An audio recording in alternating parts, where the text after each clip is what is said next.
Hello, everyone. I'm not feeling so well, it's not 100% healthy, but I think I'm good enough to record this video. It's just that when I'm feeling a little unhealthy, like now, I will have many pauses in the middle of talking. So if the video ends up being heavily edited, more heavily than usual, it's because of the very frequent and long pauses. I've been thinking a lot about how to proceed with this my online educational project. Part of what makes me uncomfortable is I don't want to take that route, the Jordan Peterson route of presenting myself as an expert, presenting myself as somebody who has a bill of goods, as to use Glenn Wallace's phrase, a bill of goods that I'm giving people something that they wouldn't have without me. So that self-presentation, I think, is a sign, is a symptom that I want to preserve the self-preservation. I want to preserve very much, I want to preserve my fallibility, my limits, the fact that I'm a student, the fact that I am doing this in large part because of my own value, my own pleasure in reading and talking about literature, about the life of the mind and ideas. Today, Sam Rocha mentioned something on Twitter, and that was the TV show called The Queen's Gambit. And this TV show, it presents a story. It's the story of education, some educational event happening in the basement of a school. It is in a school, but it's in that part of a school that has apparently nothing to do with education. It is in the basement, and it has to do with the main character's encounter with the janitor. Education in the basement, in an unlikely place, with an unlikely person, and with a game. That the game part is also important. The fact that it's a game of chess. A game of chess. A game like chess is a game that once it begins, even if it is between a master and a novice, it has the appearance of something happening among equals, between two equals. The two sides of the board look the same. There's something about the game of chess that brings equality to the relationship, and that kind of equality doesn't really exist when we look at a classroom. Students sitting politely and behaving themselves, and a teacher talking, standing in front of the class. That image and its relevance to what education is, its relevance to my thinking about what I want to do online. That I want to be like that janitor who somebody stumbles upon, somebody accidentally finds, and then approaches and wonders, oh, can I go and learn something? Maybe I can learn something from this guy.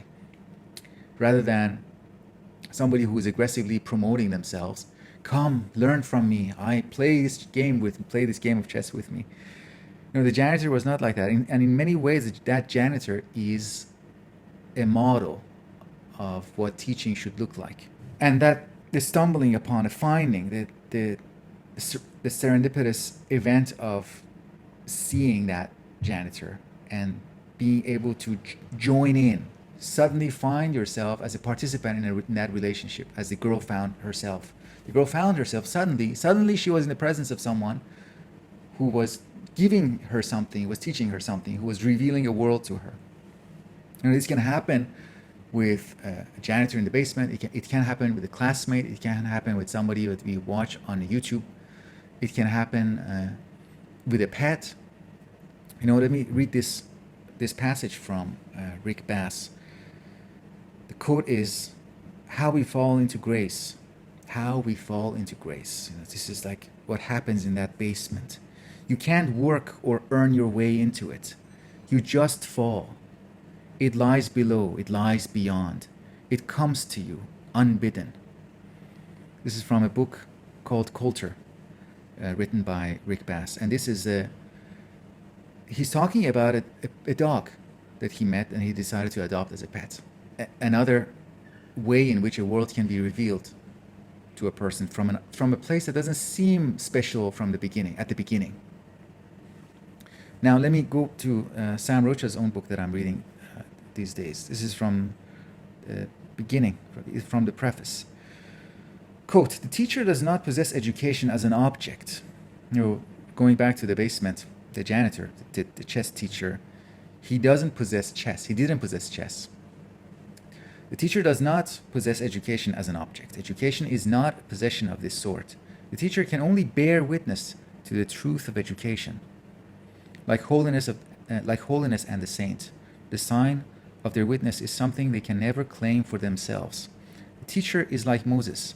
They set the captives free, but cannot enjoy the same freedom for themselves. Let me skip a little bit. This is a key, for me, the key sentence, key insight. The teacher is at most a student.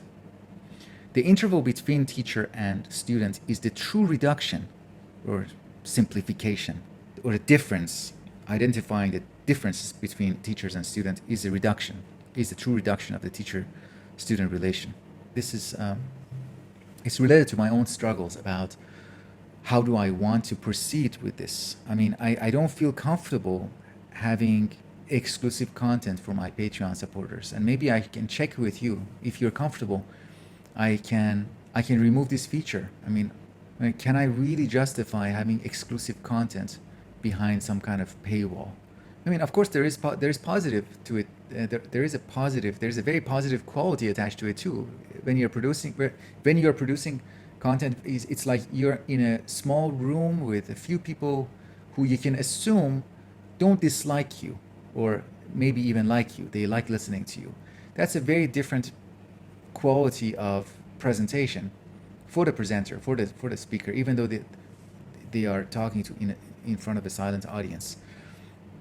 It's different. So that part I really appreciate, but the inaccessibility part, the fact that these accidents cannot happen, and that my self-presentation acquires this quality of something that needs to be at least partly behind some paywall, that also doesn't feel right.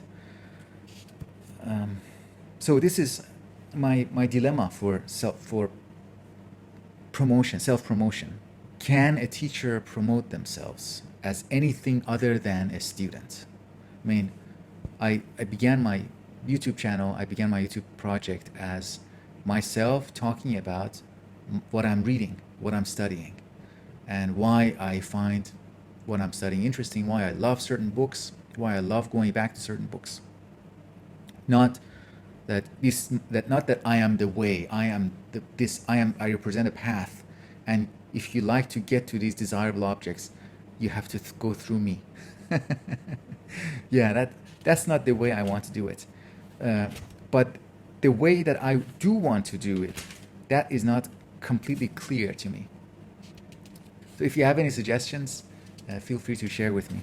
And maybe I should just wait for my health to get back to shape, and then the dilemma will take care of itself.